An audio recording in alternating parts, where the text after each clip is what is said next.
Before you hear my confession, you need to understand the silence of the high desert. It's not an empty silence, but a heavy one, full of things left unsaid and debts unpaid. It's a place where a man can hear his own heart beating a full minute before he sees a dust cloud on the horizon. I had come to love that silence, to trust it. It was a reliable friend in a world that wasn't. But like I said, I was a fool.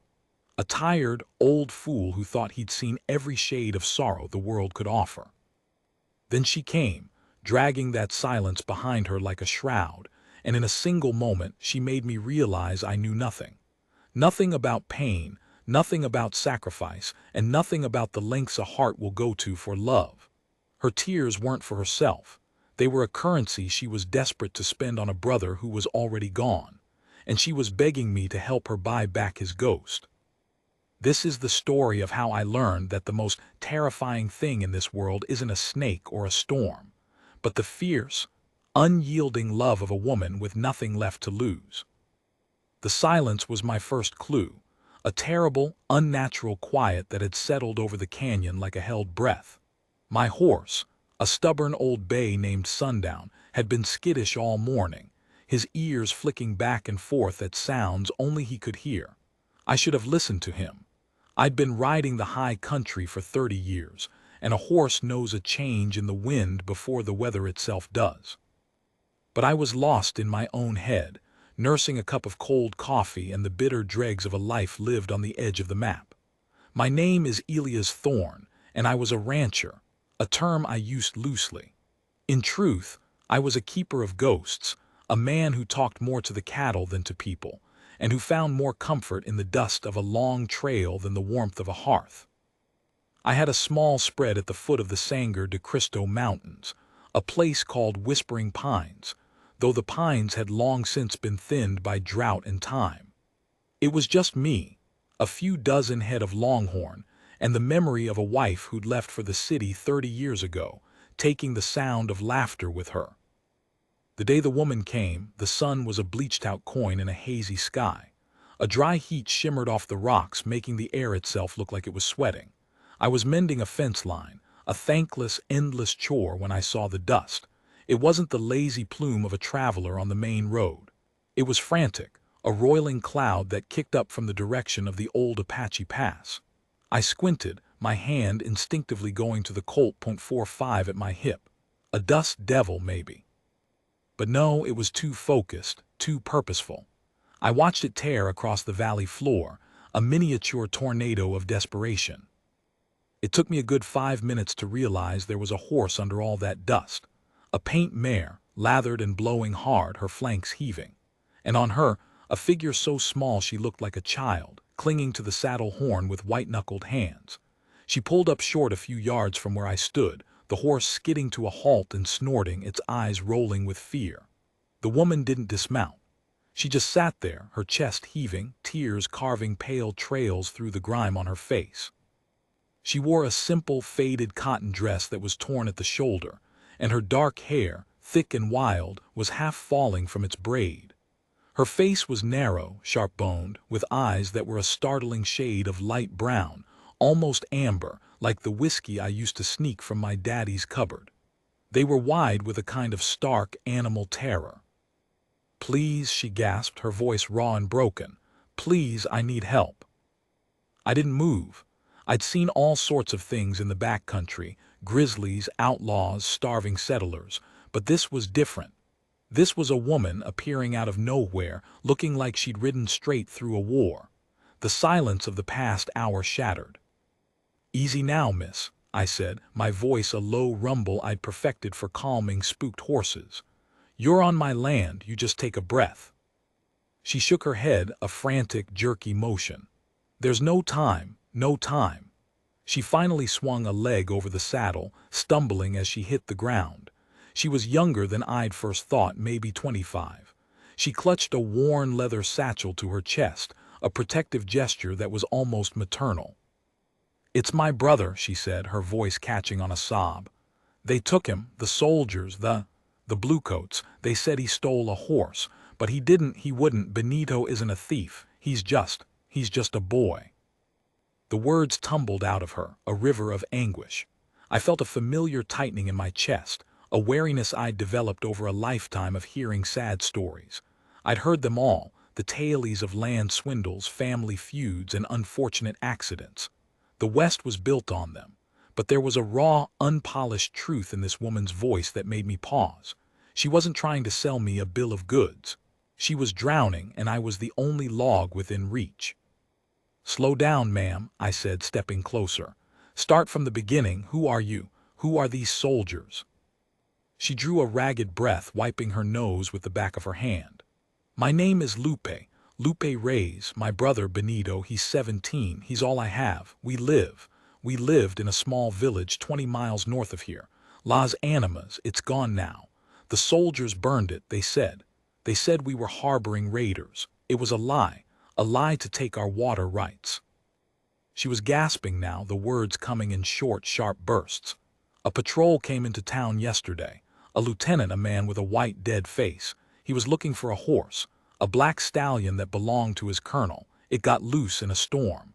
Benito found it grazing by the river. He was just going to lead it back to the fort to return it. He was trying to do the right thing. But when the lieutenant saw Benito with the horse, he said he was a thief. He put him in chains. He took him to the fort. He said he would be hanged at dawn. He said he would be an example." The story was a nightmare, and it was far too familiar. I'd seen the simmering tensions between the soldiers and the local Mexicans boil over countless times. Injustice was a currency that flowed freely in these parts, and the powerless always paid the highest price. But something about this felt different. Her desperation was a tangible thing, a physical weight in the air. "So you came here," I asked, the question harsh even to my own ears. "To the house of a stranger. What do you expect me to do, woman? I'm just a rancher." She flinched as if I'd struck her. Her shoulders, already hunched, seemed to collapse inward. "I heard of you, Señor Thorne. I heard you were a man who understood the land. A man who was fair. The village elder, he told me. He said if anyone could get to the fort, if anyone could speak to the soldiers, you could." "Your village elder was a fool," I muttered, turning away. The last thing I needed was to get tangled up in a territorial dispute with the U.S. Army. I had my own life, my own struggles. The fort is a military outpost. They don't take kindly to civilians meddling in their affairs, and certainly not a man with my reputation. They'd sooner hang me beside your brother. I heard the sound of her body hitting the ground, a soft thud. I turned back. She had fallen to her knees in the dirt, her dress pooling around her. She was looking up at me, the despair in her eyes so profound it made my stomach turn. Her hands were shaking as she fumbled with the buckle of her satchel. It fell open, and a glint of metal caught the sunlight. Gold coins, a necklace, a silver crucifix, a few scraps of paper. It was a lifetime of possessions, meager and precious, spilling out onto the ground. "Take it," she said, her voice a cracked whisper. "Take everything. Take my home, my belongings, my animals. Take everything I own. Just help my brother. Please, Señor Thorne, please, I will give you all of it. My land, my soul, just help him." She started pulling the items from the satchel, offering them up like a sacrifice to a pagan god. Her hands were calloused, the hands of a worker, and they trembled as she held out the necklace, a cheap thing with a faded green stone. I saw a lifetime of hardship in those hands. I saw the way she bit her lip to stop it from quivering, the way her gaze darted from my face to the trail she had just ridden, as if expecting the soldiers to materialize out of the dust at any moment. "Get up," I said, my voice gruff to hide the conflict within me. "Get up, damn it." She didn't move. She just knelt there, holding the necklace out, her tears falling into the dust. "I have nothing else," she whispered. "He is everything. He is my little brother. He is my family. Without him, I have nothing." That was the moment I saw not just a desperate woman, but a reflection of my own soul, a solitary being clinging to the last thread of connection in a vast, uncaring world. My own loneliness was a familiar ache, a constant companion, but hers was a scream, and I knew with a certainty that sickened me that I couldn't ignore it. "Put your things away," I said, my voice softer this time. I walked over and offered her a hand. She looked at it for a long moment, her eyes glazed with shock and exhaustion. I said, "Get up. I'll hear the rest of your story inside. We'll get you some food and water, then we'll talk." She took my hand.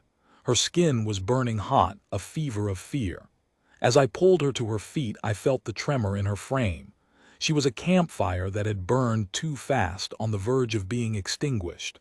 She clutched the satchel back to her chest, her eyes still streaming. "It will be all right," I said, but the words felt hollow. I had no idea if they were true.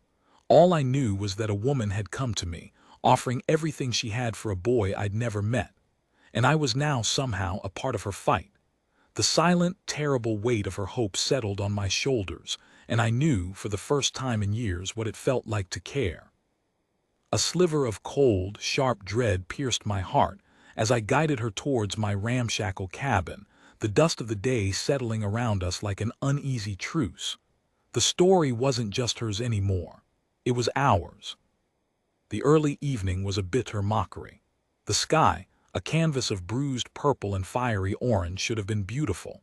Instead, it felt like the world was celebrating its indifference to the small human drama unfolding in my home. The air inside my cabin was thick with the smell of boiled coffee and fear. Lupe sat at my table, a chipped tin cup in her hands, staring at the dark liquid as if it held the secrets to the universe. She hadn't touched the beans I'd warmed up. She hadn't touched anything. It was a strange thing, watching a person's grief consume them from the inside out. It was a quiet, devastating fire. I leaned against the rough-hewn wall, my arms crossed, trying to make sense of the mess I'd just stepped into. My mind was a storm of objections and obligations. I had a herd to tend to, a fence to finish. I was a solitary man who'd built his life on the principle of not being needed. And yet, here I was, inextricably bound to a stranger's tragedy by a promise I hadn't even made. She finally spoke, her voice so low I had to strain to hear it. "You think I am a fool, Senor Thorne." "No," I said, but it was a lie. Part of me did, the part that had learned to be cynical to protect itself. "I think you're a sister." She looked up at me, her amber eyes dull with exhaustion. "He has a laugh," she said, a ghost of a smile touching her lips. "When he was a little boy, it was a giggle like a creek in the springtime. It would fill the house. He would chase the chickens and fall into the mud, and he would just laugh and laugh. My mother, she would say, 'That boy is going to be the death of me.' She was wrong. It was the soldiers. It was always the soldiers." Her voice broke, and she pressed the back of her hand to her mouth. The gesture was so raw, so utterly human, that it tore down the last of my defenses. I'd been trying to keep her at arm's length, to treat her like a problem to be solved. But she wasn't a problem. She was a woman with a broken heart, and I was just a man with a house. "Tell me about the lieutenant," I said, moving to the table and sitting across from her. "The one who took Benito." Her eyes hardened. "His name is Lieutenant Whitfield. He is a rat with a uniform. He has a thin mustache like a worm and eyes that are always looking for something to break. He came to our village 3 times before, always demanding food, supplies. He wanted our women to cook for his men. My mother, she told him we had nothing. She was a proud woman. She spat at his feet. I think he never forgot that." The knowledge of this deep-seated grudge chilled me. This wasn't just a military arrest. This was a personal vendetta, a petty act of revenge by a man with power and a fragile ego. "And you're sure Benito will be hanged tomorrow?" "I heard the lieutenant say it to his sergeant," she whispered. "I was hiding in the brush near the fort. I saw them bring him in chains. He was so scared. He looked like a lost little boy. They threw him in the guardhouse. The lieutenant stood outside and talked to his man. He said, 'One less Apache-loving Mexican to worry about.'" The casual cruelty of it was like a slap. The word Apache-loving was a death sentence in these parts. It was the excuse, the justification for 100 atrocities. It meant that a man could murder you in broad daylight, and the law would look the other way.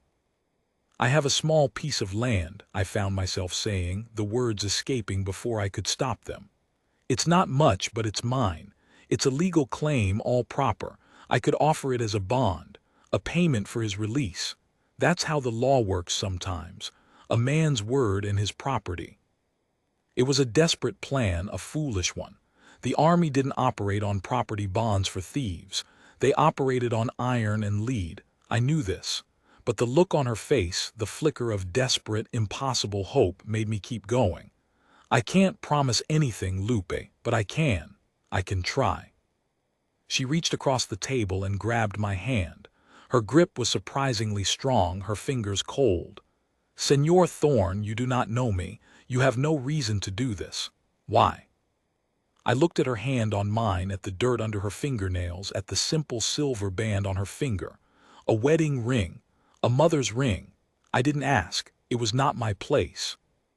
Because, I said slowly, I've been alone for a long time. I've forgotten what it feels like to fight for something besides myself. And a boy shouldn't hang for trying to return a horse. It's not right. I'm an old man, and I may be getting soft in my head, but it's just not right. A single tear slipped from her eye and traced a path down her cheek. She didn't wipe it away. She just squeezed my hand. The gesture, wordless and vulnerable, cemented our pact. It wasn't about the money or the land, not anymore. It was about a moment of shared humanity, a refusal to let the cruelty of the world have the final word. The next morning came too quickly, a gray, oppressive dawn. I saddled my best horse, a sturdy bay with a calm disposition, and strapped on my rifle. Lupe was waiting for me by the gate, her satchel slung over her shoulder. She looked pale, the shadows under her eyes deepening. But she had a new look in her eyes, a grim, unyielding determination. "I'm coming with you," she said. It was not a request. "No," I said flatly. "You'll be a distraction, and I don't know what they might do to you. Better to wait here." "I will not wait," she said, her voice as hard as flint. "If they hang him, I will watch.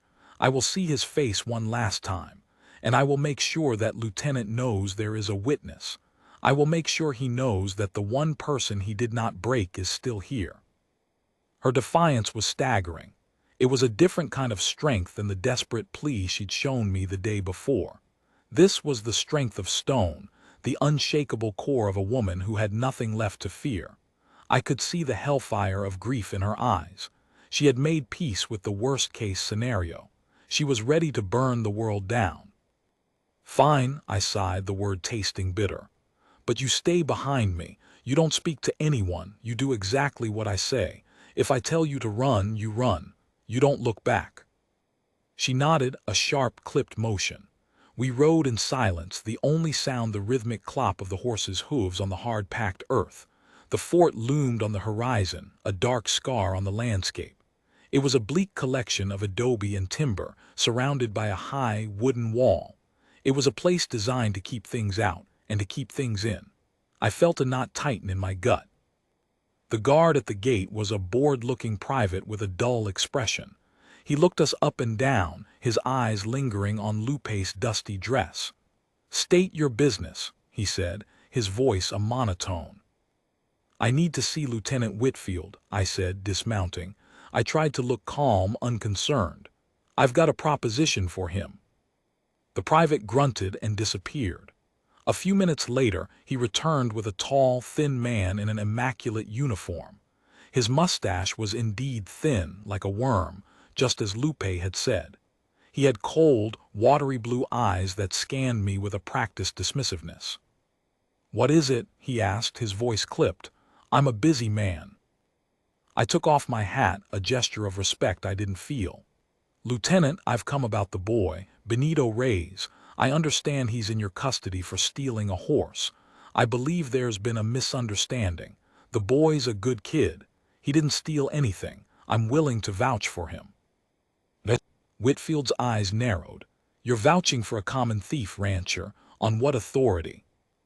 "On the authority of my land and my name," I said, my voice steady despite the pounding of my heart.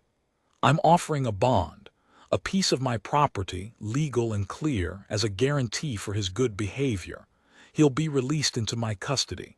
He'll work off his debt." It was a fool's errand, and I knew it the second the words left my mouth. Whitfield's lips twisted into a cruel smile.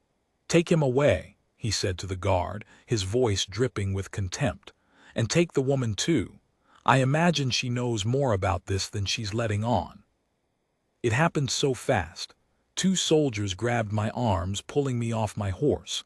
I heard Lupe scream, a sharp, piercing sound. I struggled, but I was old and they were strong. A rifle butt slammed into my back and I fell to the ground, the air knocked out of me. Through a haze of pain, I saw them dragging Lupe towards the fort. She was fighting, clawing, screaming Benito's name. Whitfield was watching, a look of pure, sadistic pleasure on his pale face. The bastard was loving every second of it. The guard hauled me to my feet and shoved me against the wall. "You should have minded your own business, old man," Whitfield said, leaning in close. "That boy hangs at noon. And this woman, she's going to learn what happens when you side with thieves. She's going to be an example for all the other Mexican trash around here." The threat was clear. It was unspeakable, a violation of every code of decency I had ever known. I looked at Lupe being dragged into the maw of the fort. Her eyes met mine for a split second, filled with a terror so absolute it was beyond words. She had come to me for help and I had led her straight into the lion's den. I had failed her.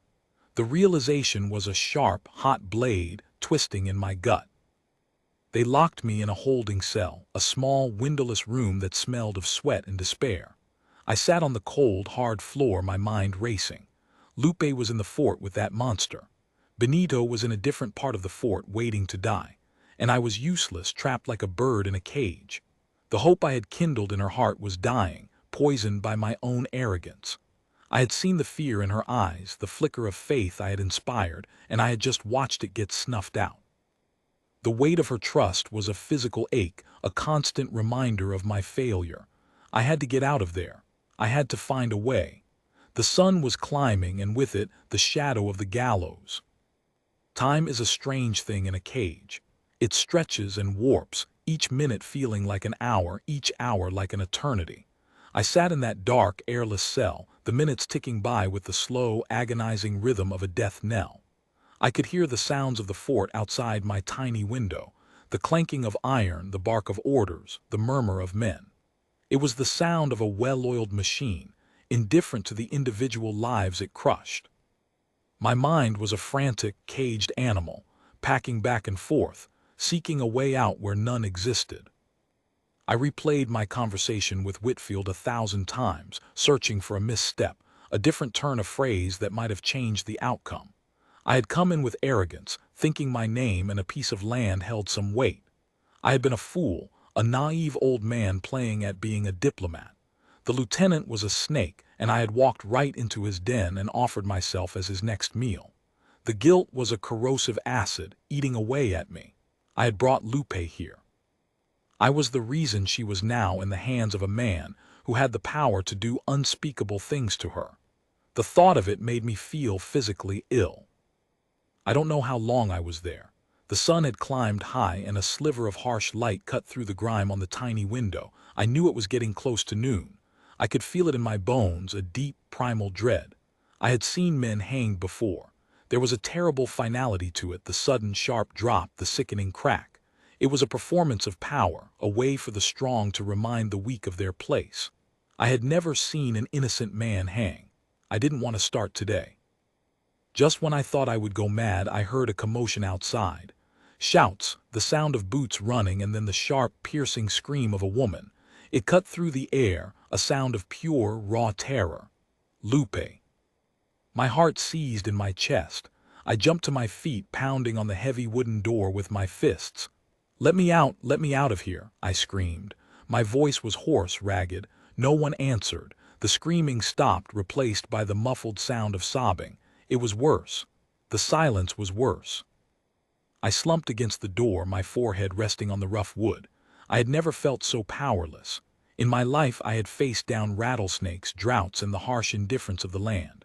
I had always found a way to survive, but this was different. This was a battle I couldn't win with grit or determination. This was a battle against a system of cruelty that thrived on the suffering of the weak.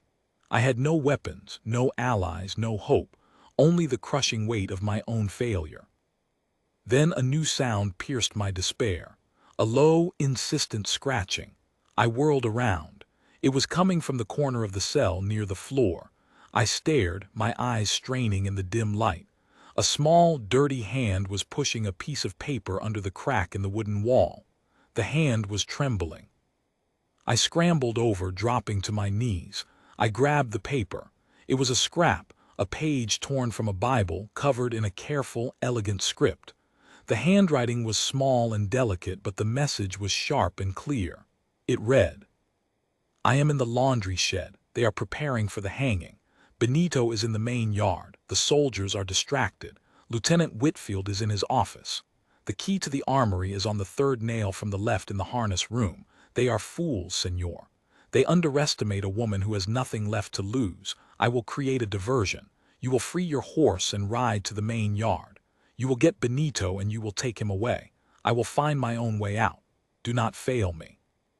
There was no signature, but I knew who it was from. It was Lupe. I read the note 3 times, my hands shaking.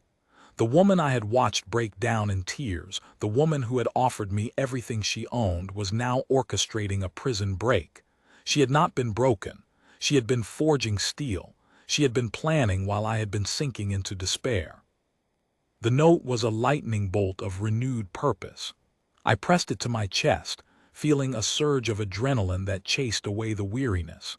She had risked everything, had snuck a message to me while her own fate hung in the balance. She had thrown herself into the fire to create a spark of hope. I had to act.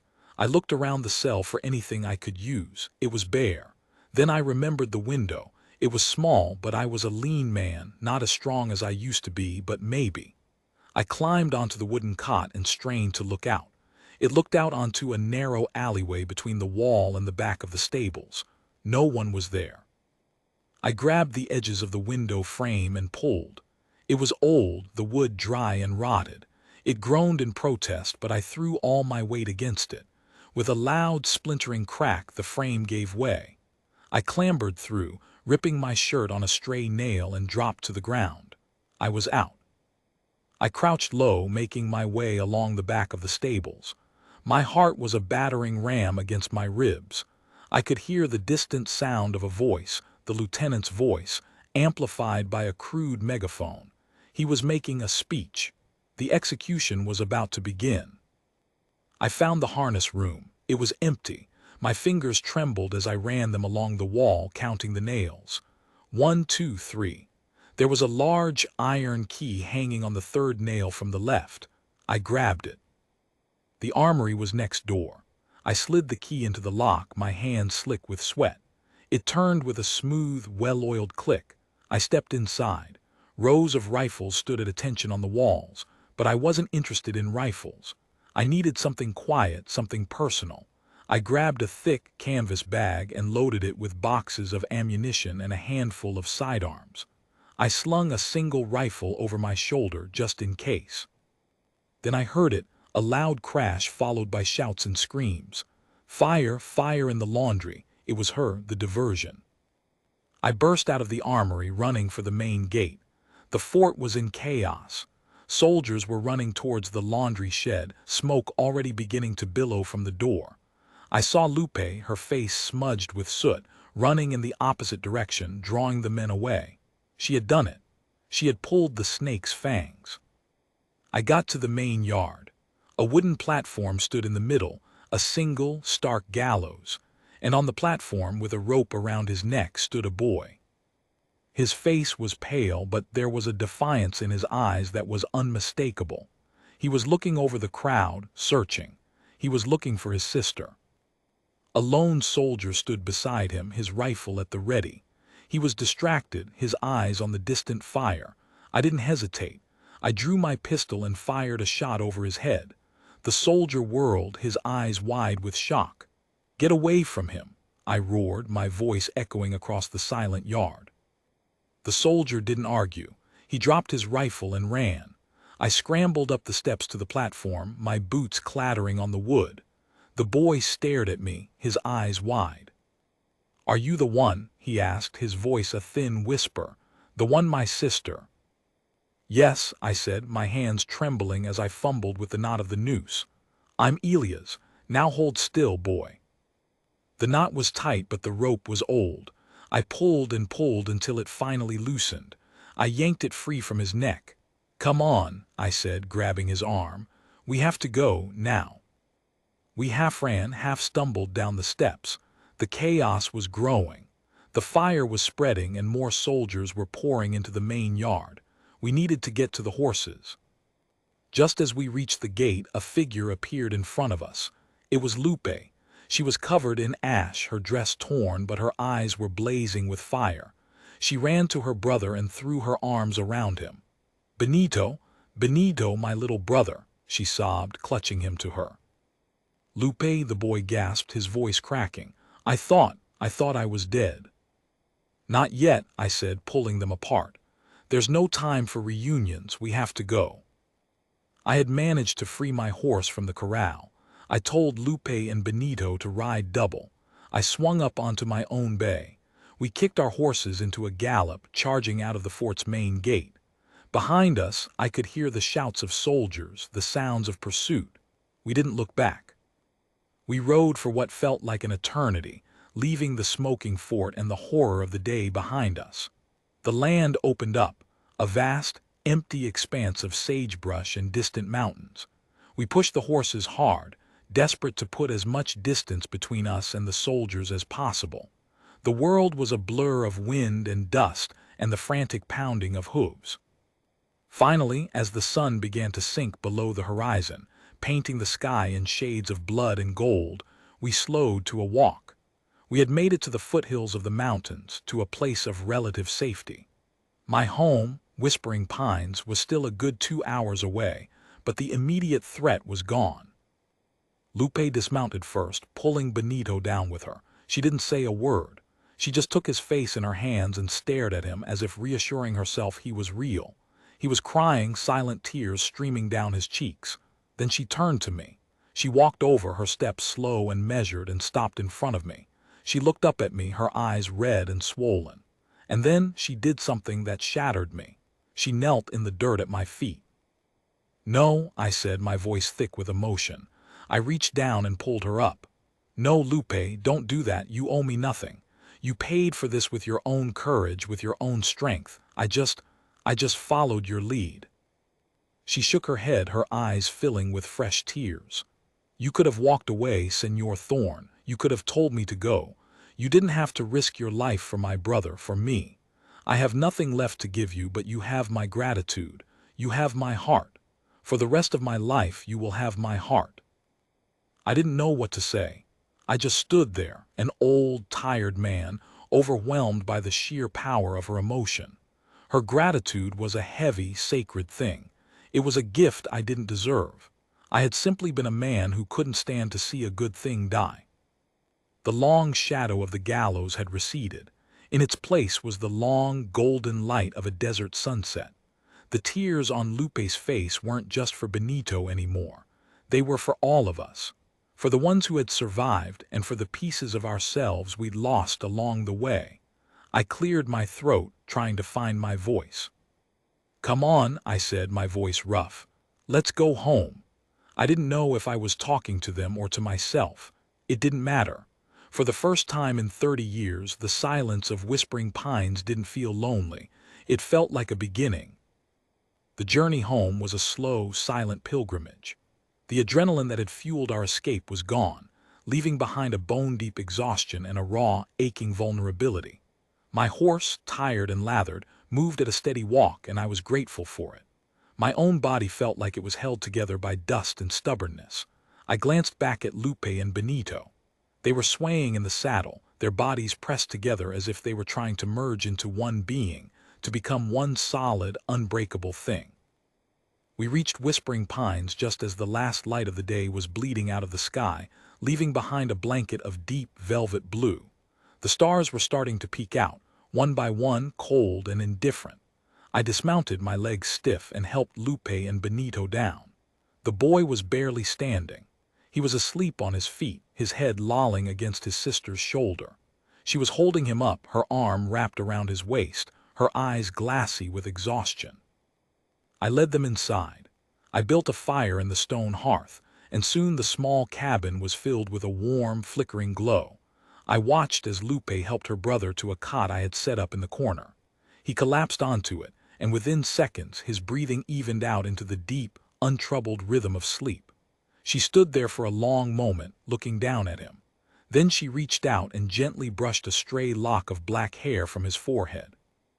It was a gesture so full of love, so full of relief, that it made my throat tighten.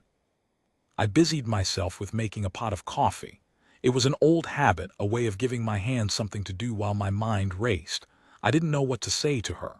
The reality of what we had just done was starting to set in.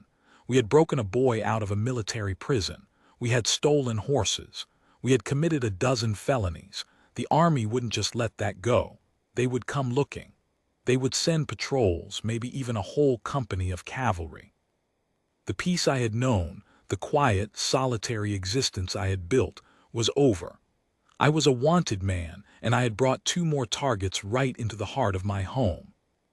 Lupe finally turned away from Benito and walked to the table. She sat down heavily, her hands clasped in front of her, staring into the flames of the fire. She looked smaller in the flickering light. The fierce defiance that had burned in her eyes earlier dimmed to a quiet ember. "Thank you, Elias," she said, using my first name for the first time. Her voice was soft, almost a whisper. "I know what you risked. I know what you are risking still." "I don't think you do," I said, finally sitting down across from her. "They'll come for us, Lupe. Whitfield, he won't let this go. He'll have a posse on our trail within a day. The army will offer a reward for our capture. It's only a matter of time." Her gaze met mine, and for a moment I saw the flash of the old defiance. "I know," she said, her voice steady. "I knew that before we rode away. I made my peace with it. I told you, Senor Thorne, I have nothing left to lose, but you. You had your life, your land. I have taken that from you. I have no way to repay you." "You don't owe me anything," I repeated, the words feeling inadequate. "I told you that." She shook her head. "I offered you everything I owned, Elias, that was true, but it was a lie of the heart. I offered you gold and land, but I had already given my soul to my brother. That was all I had. And you saved him. You saved everything that is precious to me. I owe you a debt I can never repay." Her words were like a mirror, reflecting back the truth of my own feelings. In saving her brother, I had found something I thought I had lost forever, a purpose beyond my own survival. I had been a man afraid of connection, afraid of the pain that came with it. But this woman, this fierce, broken woman, had shown me that the pain was worth it, that the act of caring, of fighting for someone else, was the only thing that made life worth living. "I think," I said slowly, the words forming themselves in my mind, "I think we both had things to lose, Lupe, and I think we just found something worth losing them for." She didn't say anything. She just looked at me, her amber eyes swimming with unspoken emotions. We sat there in the quiet of the cabin, the only sounds the crackling of the fire and the soft, steady breathing of the sleeping boy. It was a new kind of silence, not the heavy, empty silence I was used to, but a full, pregnant silence, filled with the hope of new beginnings and the fear of what was to come. The next few days were a blur of careful preparation. We couldn't stay at Whispering Pines. It was the first place the army would look. I had a few friends in the territory, men who lived on the margins, who owed me favors or who just hated the army as much as I did.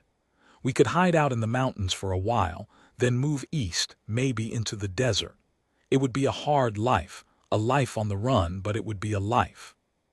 I started packing my few belongings. It was a stark reminder of how little I had accumulated in my years as a solitary rancher. A few changes of clothes, a worn-out saddle, a handful of tin utensils. It all fit into a single canvas bag. I looked around the cabin at the rough-hewn walls I had built myself, the table I had made with my own 2 hands. It had been my refuge, my fortress. But a fortress could also be a prison. I didn't feel any sadness leaving it. I felt a strange sense of freedom. Benito was a quiet boy. He didn't talk much, and when he did, it was in a soft, respectful voice. He was terrified of Lupe and me. He followed his sister around like a lost puppy. He had the look of a dog that had been kicked too many times. The first night after we arrived, he had a nightmare. He screamed and thrashed in his sleep, crying out for his mother.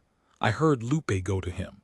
She held him in her arms and whispered to him in Spanish, her voice a soft, soothing lullaby. The sound of it filled the cabin, a melody of maternal love and deep, abiding grief. I had never heard anything so beautiful or so sad. On the morning of the third day, as the first light was painting the peaks pink, I saw the dust on the horizon. A group of riders, a dozen or more, moving with the grim purpose of a pack of wolves. They were coming our way. "They're here," I said, my voice flat. Lupe came to stand beside me, Benito just behind her. She looked at the approaching dust cloud, her face unreadable. I expected to see fear, but all I saw was a quiet, grim acceptance. "Take Benito to the cellar," I told her. "The entrance is hidden behind the woodpile. No matter what you hear, don't come out until I come for you." She looked at me, a long, searching look. "And you, Elias, what will you do?" "I'll talk to them," I said. "I'll try to buy you some time, enough time to get away." She reached out and touched my arm. It was a fleeting gesture, a simple touch, but it sent a jolt of electricity through me.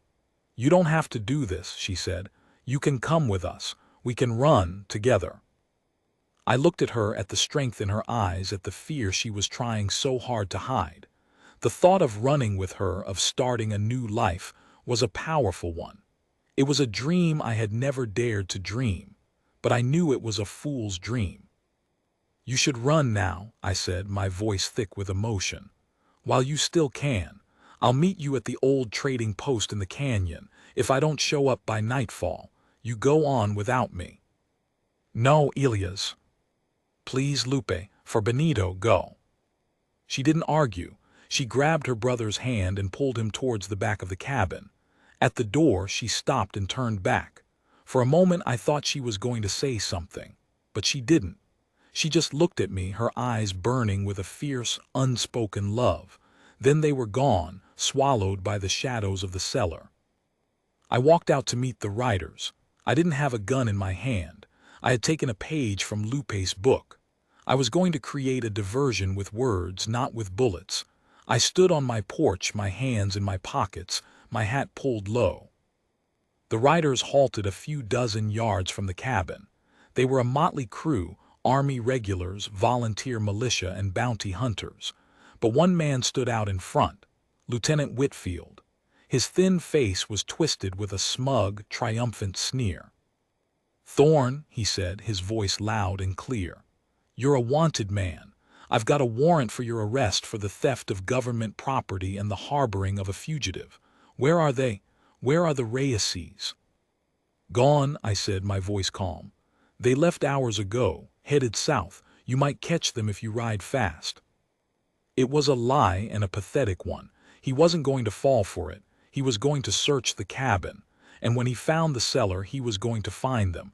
And he was going to kill them. The thought of it made me feel sick. I had to do something. I had to keep them from finding the cellar. I had to make them focus on me. "I'll come quietly," I said. "I'm the only one you want. I'll confess to everything. The horse, the escape, the fire, it was all my idea. I forced the woman and her brother to help me. They were just pawns. Let them go." Whitfield laughed, a harsh barking sound. "You think I'm a fool, Thorne. I know they're here. Search the cabin," he bellowed to his men. They charged forward, dismounted, and swarmed the cabin. I closed my eyes, bracing myself for the shouts of discovery. But they didn't come. They tore the place apart. They overturned the furniture, broke dishes, ripped the blankets off the beds. But they didn't find the cellar. They didn't find the hidden door. "I don't see them, sir," a private reported to the lieutenant. "It's just an empty old house." Whitfield's face went red with rage. "They're in the ground then. Search the barn, search the woods." The men fanned out, leaving me standing alone in the yard. Whitfield stomped over to me, his face inches from mine. His breath was hot and foul. "You think you've won, old man. You've just made it worse for yourself. I'm going to take you back to the fort. I'm going to put you in the hole. and I'm going to keep you there until you tell me where they are, and then I'm going to hang you both." I looked him straight in the eye, a sudden calm settling over me. "Do what you will, Lieutenant. It won't change anything. They're safe, and you'll never find them." I had bought them the time. That was all that mattered. As they clamped the irons on my wrists and shoved me towards a waiting horse, I felt a strange, bittersweet peace.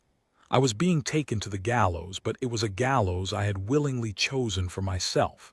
I had repaid my debt. I had saved a family. In a life full of failures and disappointments, it was the one thing I had done right. The ride back to the fort was a blur of dust and pain. I was thrown into a cell, the same one I had been in before. But this time I didn't feel despair. I felt a quiet resignation. I had saved them. I knew I would die for it, but it was a death I could live with. I closed my eyes and I thought of Lupe. I thought of her tears, her strength, her defiant spirit. I thought of the way she had touched my arm, the way she had looked at me. It was the look of a woman who had been given a second chance. And I was proud to have been the one to give it to her. The days passed, or maybe it was just one long day. The hunger gnawed at my stomach, the thirst burned my throat, but I held on to the image of their faces, Lupe's and Benito's, safe and free. I was alone, but I wasn't lonely. For the first time in my life, I felt connected. I felt like I was a part of something bigger than my own small, sad existence. Then on what I thought was the third night, I heard a sound outside my cell, a soft, scratching sound. I opened my eyes. A shadow was passing by the tiny window. It stopped. A note was slipped through the bars. I scrambled to pick it up. My heart, battered and tired, began to beat a frantic rhythm. I unfolded the paper. The writing was the same delicate, careful script. "I will never forget what you did. You have a heart of gold, Elia's thorn, and they will have to kill me before I let them destroy it. I am coming for you." The note was unsigned, but it didn't need a signature. I pressed it to my chest, feeling a warmth spread through me. It was the warmth of hope, a tiny flame in the darkness. I didn't know how she would do it. I didn't know if she could. But I had seen what she was capable of when her heart was on the line. I had seen the dust devil. I had seen the fire. And I knew with an unshakable certainty that she would not let me die alone. The silent, terrible weight of her hope was no longer just my burden. It was my salvation. It was the thread that would pull me back from the abyss.